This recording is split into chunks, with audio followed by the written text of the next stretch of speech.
Welcome to our podcast, The Movement Odyssey, a collection of journeys through dance. And today we're joined by the wonderful Jessie Factor.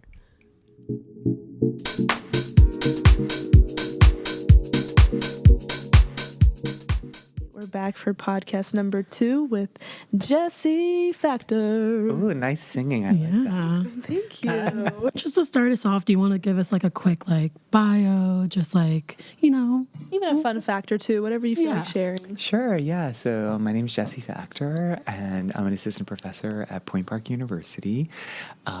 Before I came to Pittsburgh, I was finishing up my MFA in dance at the University of Iowa. And before that, I was teaching in New York City after a professional career as a dancer. I danced on the National Tour of Cats, and I danced for the Graham Company, and then I do a lot of solo work as well. So that's me in a nutshell. Yay, We're great going to cover bio. a lot of those topics with these questions. Yeah. All right.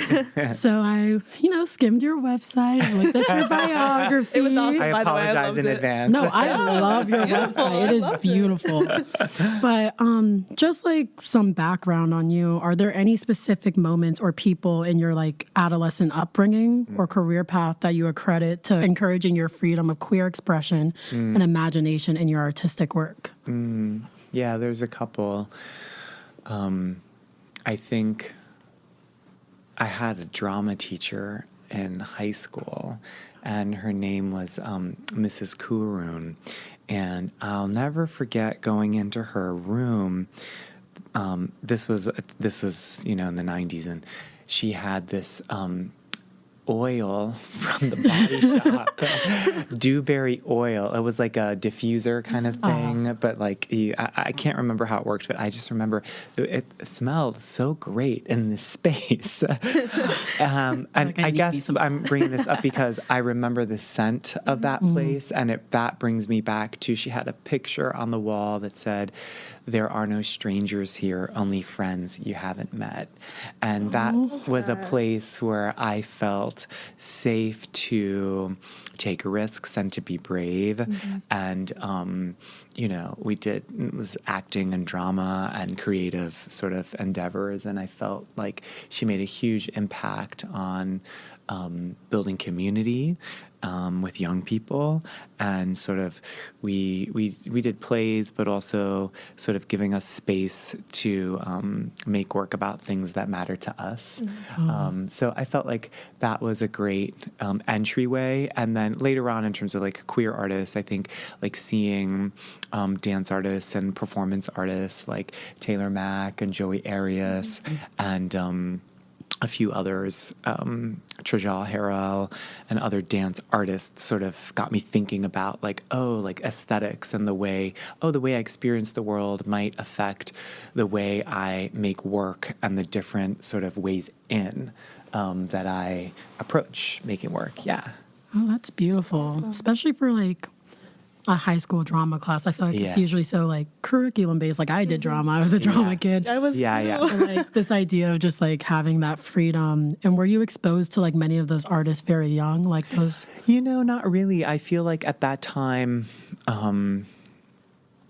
I feel like it was a different time. The internet really wasn't a thing, so there just wasn't as much access to those ideas. It was around you more. Yeah. I mean, I do remember going, when I did a summer program in New York and like seeing a production of Rent.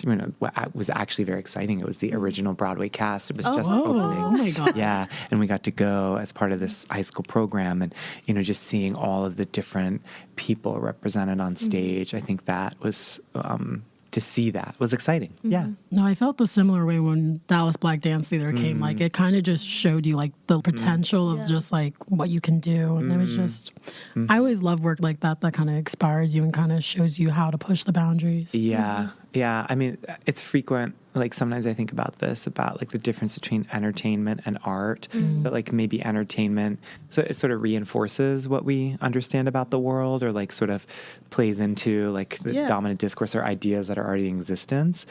But art sort of might change the way we think about the world or what could be possible or the way we see ourselves.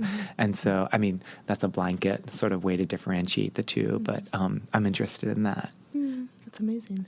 Well, going off of that, when I was reading your biography, it kind of gave me the note that you were trying to bring nostalgic past to an unimagined future, and what challenges like may you have faced while doing this, especially when trying to expand and, to quote you, the cross-gendered identifications place in the future of dance. Yeah.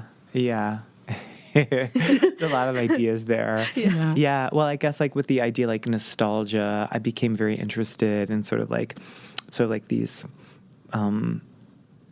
When I was growing up, it was a running joke that like all gay men loved Joan Crawford. And I didn't understand that. Like I was a very like sort of puzzled by it because it was a generational thing, right? Like I grew up and I loved Madonna. I just loved Madonna. Yes. So that's that same type of like, oh wow, like, and now we have it today with like different pop stars or sort of different archetypes that we see in popular culture. But just the idea that like somebody becomes a container for a whole population's sort of feelings and identifications, the way that collectively sort of happens. And so for that generation, it was Joan Crawford, right? And so, but that was interesting for me to go back and do some research on like what sort of this particular celebrity, right? Not the person, but the idea of the person stood for and why they struck such a chord with that particular population. And when I really started, doing some research on it, it made me realize that like, wow, these are really deep connections. Like people have deep feelings about seeing this film and how it sort of gave them hope for the world that they lived in, or like gave them courage, or like made them think differently. And so that really flipped my idea about like an archaic sort of nostalgic idea of a film star like Joan Crawford. And so I'm interested in that. And then also like creatively remixing it, reimagining it with, dance and theater and making something new. Yeah. I guess does that kind of answer the question? No, that answered it beautifully. Yeah. That's awesome. I mean, were there any challenges with that? Oh, yeah. Yeah, I guess the challenge is like the way in, finding the working method. And then sometimes I guess with the work in general that, where does it sit? Where does it land? Who is it for? And, I think I'm still discovering like the places where it thrives the best and where it feels unique and where it feels fun to be. I guess the challenges too were like how to make it and how to, the crafting of it. Yeah. So I started with some loops of an archival interview of Joan's voice. And then from those loops sort of made little sections. And then I was also interested in like just the image. So a fun task to do was I like took these static images and then moved them from one to the next, sort of almost like a doll of a celebrity rotating around, sort of a clockwork machine, the machine of the celebrity as well. So then like the ideas, those were the challenges of like how to do that. But then once sort of like you get a way of working, it kind of tells you what it wants to be if you're open and listen to it. So yeah, and that was hard too because it's just like, what the hell am I doing? What is this? No one tells you. Yeah, you figure it out. Yeah. And it's interesting knowing your concept now, because watching it, I was like, this is so like statuesque and kind of very positional. And I was like, I wonder like how you got there. So this idea of you just like taking images and just like moving them very like, not robotically, but kind of just like picture by frame is kind of just really interesting. It's a cool concept. That's something that I really love, like that I'm like, I would love to work more in. I'm still trying to figure out like with dance, like actually going like that frame by frame, sort of like how to capture that like a flip book in or live 3-dimensional. I'm interested in that exchange. Yeah, just as a technical thing. Yeah, that'd be amazing. And composition 3. I know, right? All right. In your artistic statement, you mentioned mining hidden queer histories in dance in order to reimagine possibilities for the future. Yeah. Can you share some of these histories and how you've translated them into some of your more theatrical works? Yeah. I think there's a couple of things. So I guess part of it is like with the whole, I guess with the Graham sort of lexicon or the Graham canon, right? That what I loved about the class is that everybody did everything. There were no steps that were just for this type of person or that type of person. Like everybody did the class. And so I loved sort of like pretending that I was embodying like all those wonderful roles that I would watch, other dancers do from the wings, right? But it's interesting because, there were certain individuals, Bertram Ross being one of them, that was very influential in shaping a lot of that work as well, and he was a gay man living in the, I think he was in the company through the 60s, through greater time, through that time period, long time period. So, and he's sort of lesser known, right?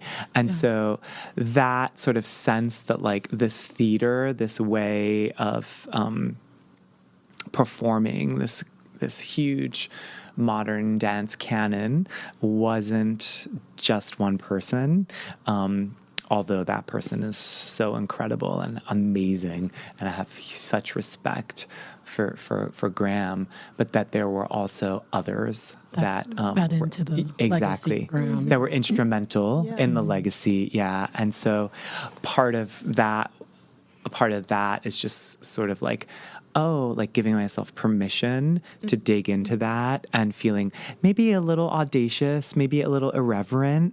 And, there was somebody named Richard Move that did a lot of this work as well. And it's just interesting. I guess then deeper into this, the beginning of the Graham Company, when these women, it was only women in the beginning that were doing this work. I mean, it was called ugly. It was called unfeminine, the dancing they were doing. Wow, I did not know that. Because of the way the technique sort of sculpted the body in this very strong, muscular way, they weren't moving like chorus girls or ballet dancers. They had a different kind of elegance about them, a different kind of strength.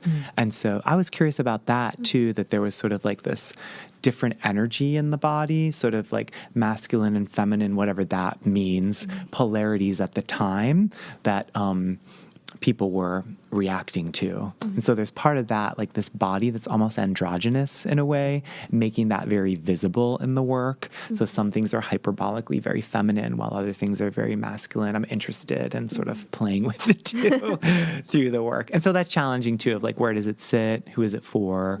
And how am I doing it? Yeah. But I feel like that androgyny also kind of is like why Graham is such like an internal spiritual like feeling when you dance it. And I remember during the winter intensive, Blakely talked about how your ancestors, and not just like your genetic or historical ancestors, but like dance ancestors and the ones who had done the movement right before you. And you kind of can feel it when they've done the same exact repertoire, and just that feeling of like all those people who have been there before you. And Tradition, yeah. And I remember mentioning it with Colleen, and she was like, it's called like kinetic kinship or something. Kinesthetic kinship. Yes. And I was like, that word, just like, and that feeling, I think the embodiment of Graham, and just like the way, taking away the boundaries of this is a female, this is a male identifying role. I kind of think it allows it to be for everybody, and for everybody to have that same feeling and experience. Yeah. That's interesting, because that's what really drew me to the class as well. That's what I was going to ask, like, what drew you to the technique in general, and then wanting to like pursue the company. Oh, was yeah. that like a main contributor? Well, to that, it's interesting because when I was in high school, my mom took me to see the Graham Company, and I really didn't know what to expect. I thought Martha Graham was a singer. I said, okay. And then we went, and I was like, oh my God, this is a language that I don't know, but I understand. It was very powerful. The company did Heretic, they did Acts of Light, they did Maple Leaf Rag. I mean, it was just like the greatest hits. It was so beautiful. And so then I remember getting Blood Memory out of the library, Martha Graham's autobiography, and reading it. And I didn't know that Madonna had gone to the Martha Graham school. Like, whoa. I know. Circle. Yeah, there was this wild like thing of like, oh wow. So fast forward, I was in college. I actually went to college for theater, and we had someone from the Graham Company come, and they taught for 3 weeks. And that's what really changed. Like, wow, I didn't know.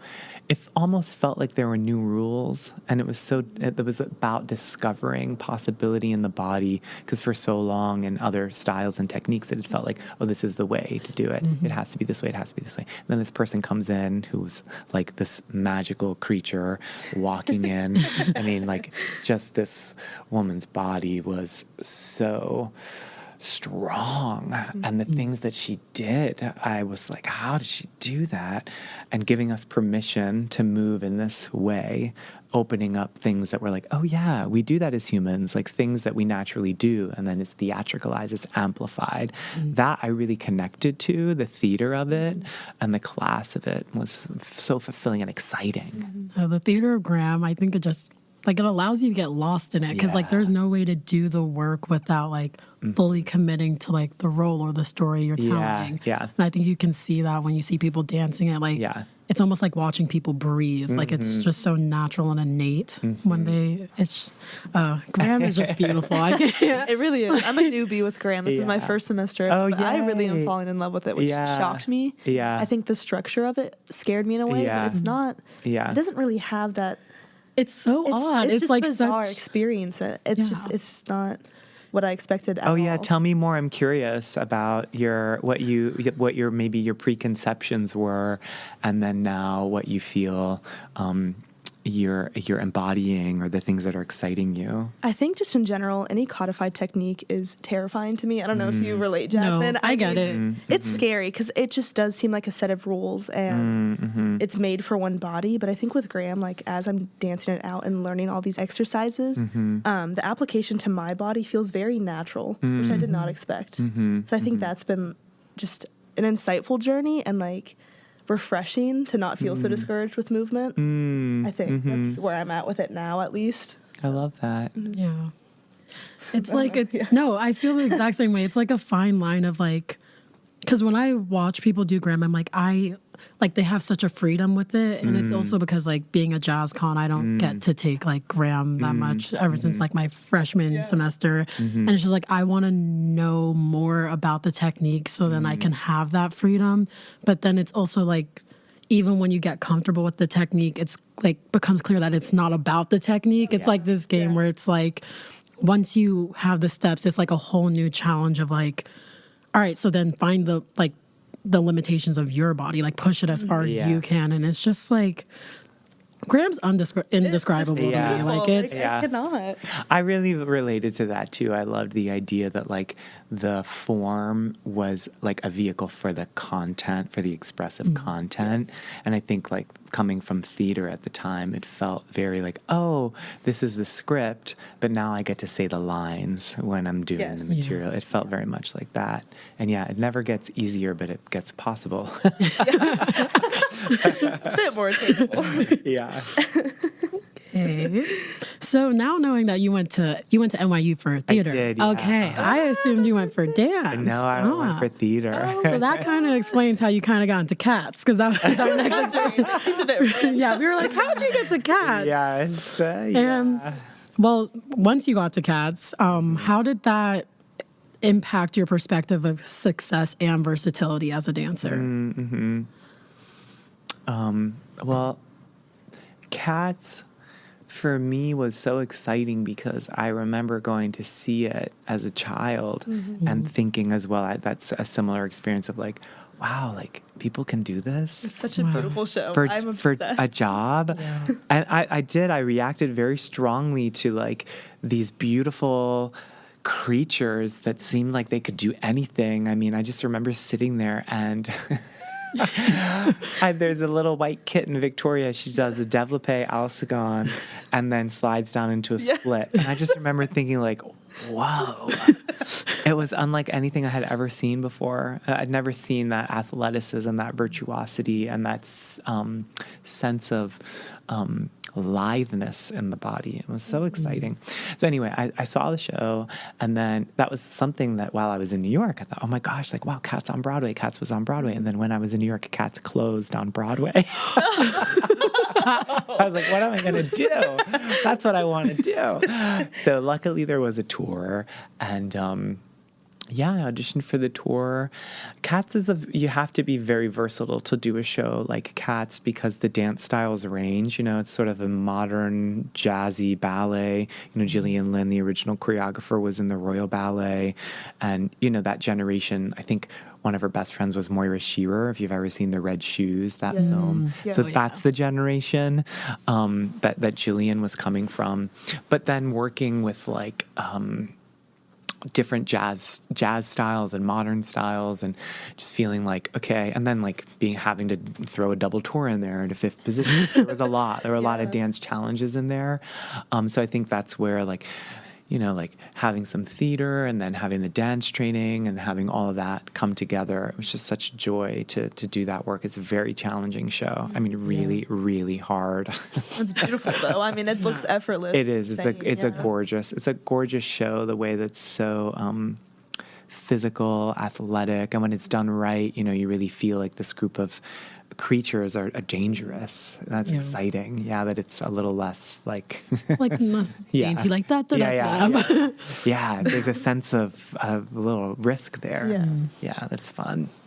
Seeing as like the Martha Graham Dance Company and the Cats were just like childhood like experiences that came full circle. Once you got in those spaces, was there like a lot of pressure to kind of uphold? I think so, yeah. I mean, with Cats, I felt like, you know, I joined the company as a swing, so I learned 6 roles. Whoa. And I was on when people were injured, so I did feel a little bit like having to prove myself, you know, that like when I did the role, I wasn't messing up, or, you know, that the lifts were safe.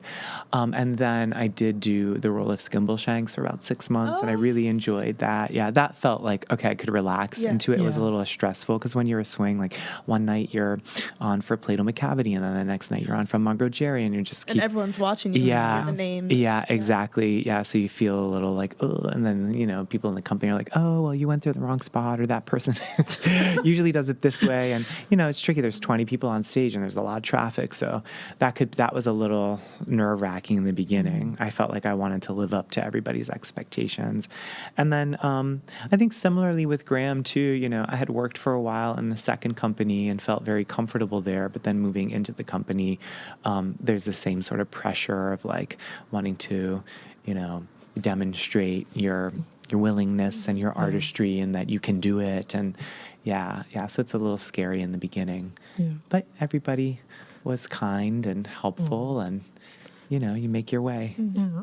It's great. Gives everybody some hope, I feel. No, honestly. This is random. It's not on our thing. Oh, I love random. But Cats the movie. What is your what were your thoughts on that? What were your thoughts? I'll plead the fifth. So not a fan.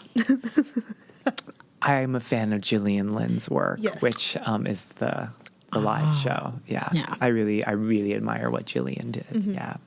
Yeah. I just was curious. And then another random one. Yeah. Besides Cats, did you have any dream roles growing up that you really, I guess, wanted to achieve? Like just random dream roles, anything outside of Cats? Oh, yeah. Like I wanted to be like Mama Rose and Gypsy. I wanted to be like the witch and Into the Woods. Like I wanted to be all those Broadway divas.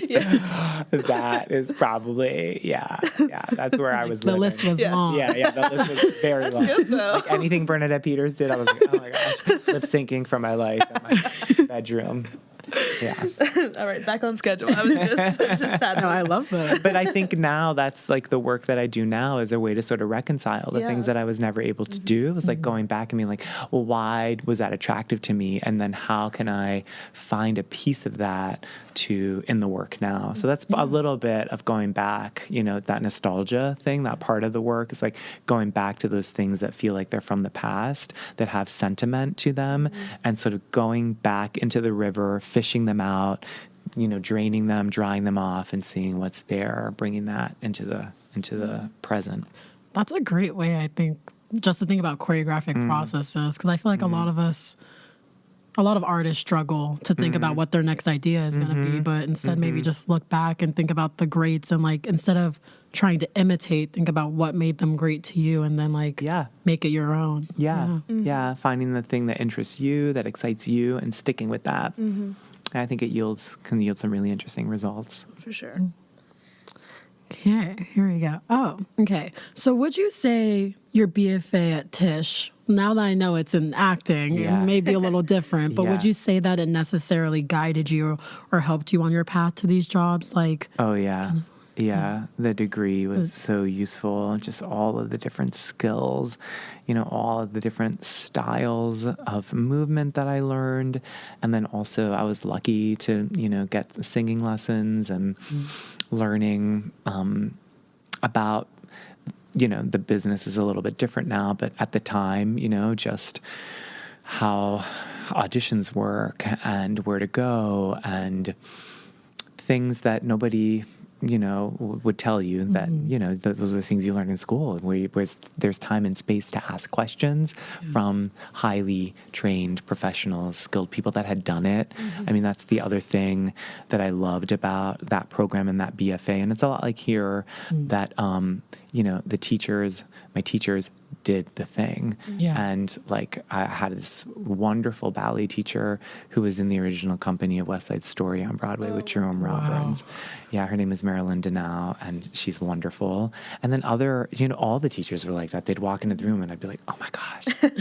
Like, wow, that was fun and exciting. And, you learn from that's embodied knowledge that's passed down from one generation to the next, which is exciting. Yeah. I feel like the idea of college in modern day now is always such, like, at least before I came to college, I was expecting to be like, get my degree, get out of here, like, as quick as you can.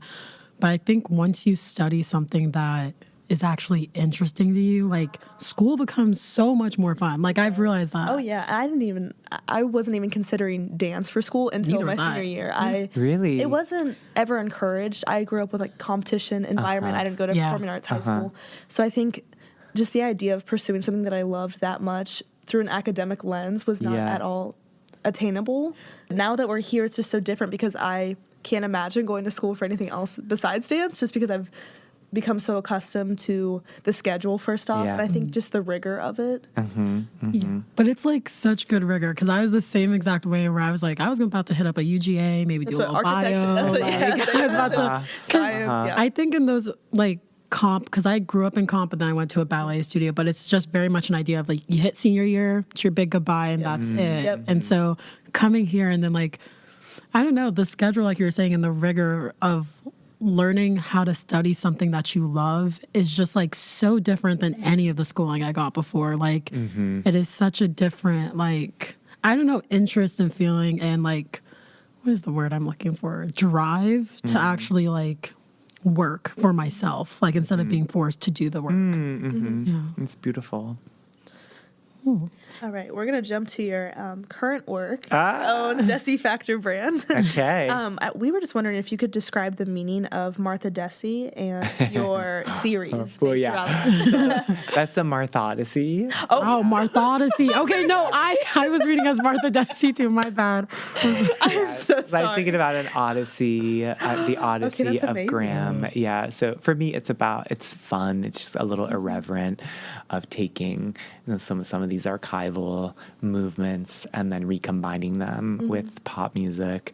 That's awesome. Yeah, it's a little bit of a lip sync, a little bit of I don't know if it's not really a drag moment, but there is sometimes a lip sync involved, because I feel there's this weird intersection or weird parallel with like that high state of a pop song that's like, I want this thing, or like I'm yearning, or it's extreme, right? And how that in our lives, we give ourselves access to that of like, oh, right, like I have my private moment with my headphones on and like, yes, that thing, right?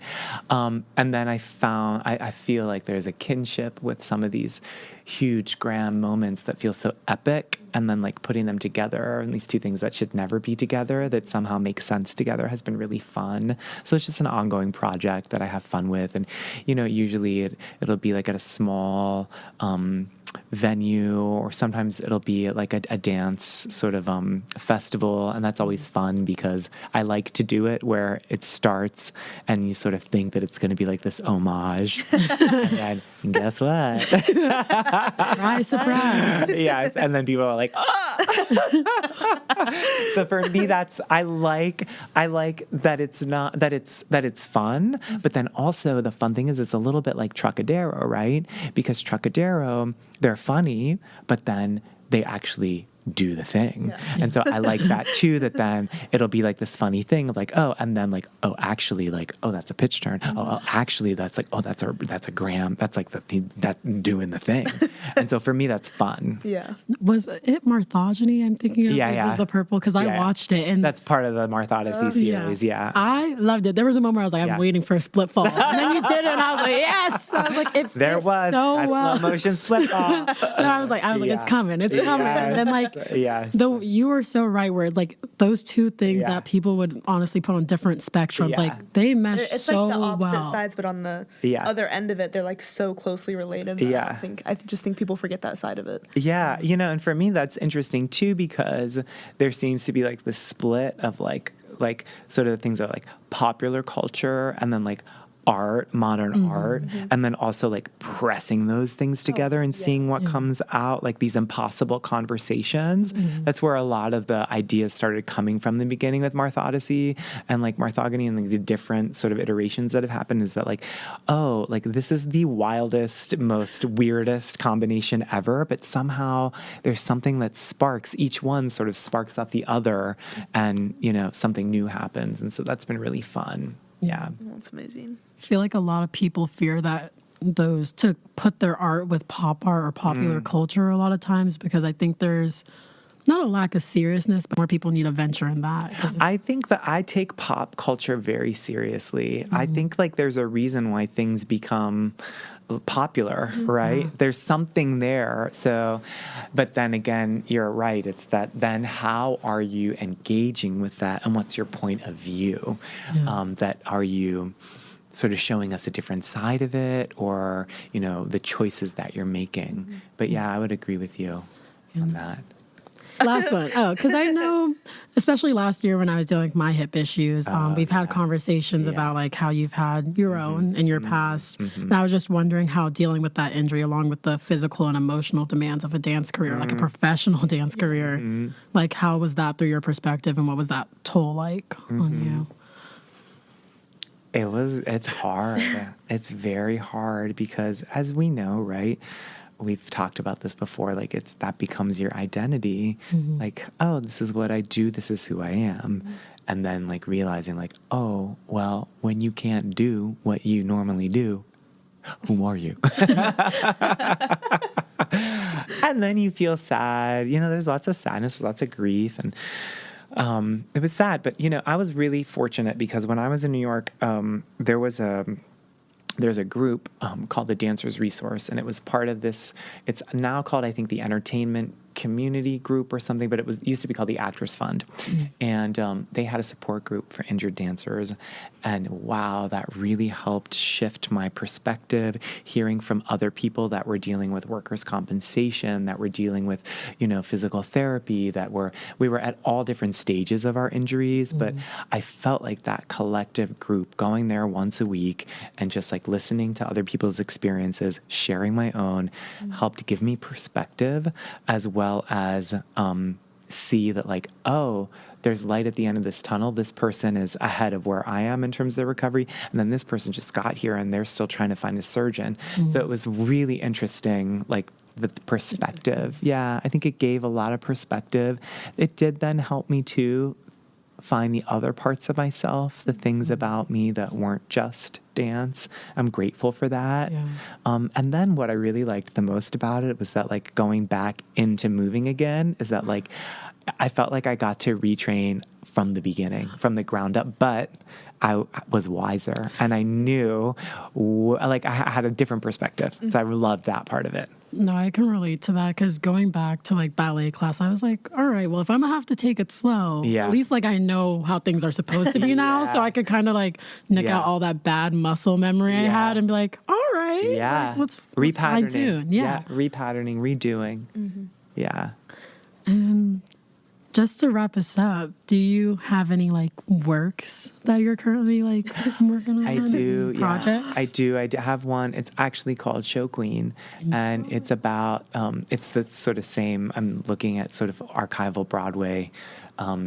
That's part of what the hat piece is pulled. That was a solo that I originally did, and so then made love that for I Creative love Theater. that Oh my piece. gosh. I had so yes. much fun making it. The cast was so great, and so that's part of it.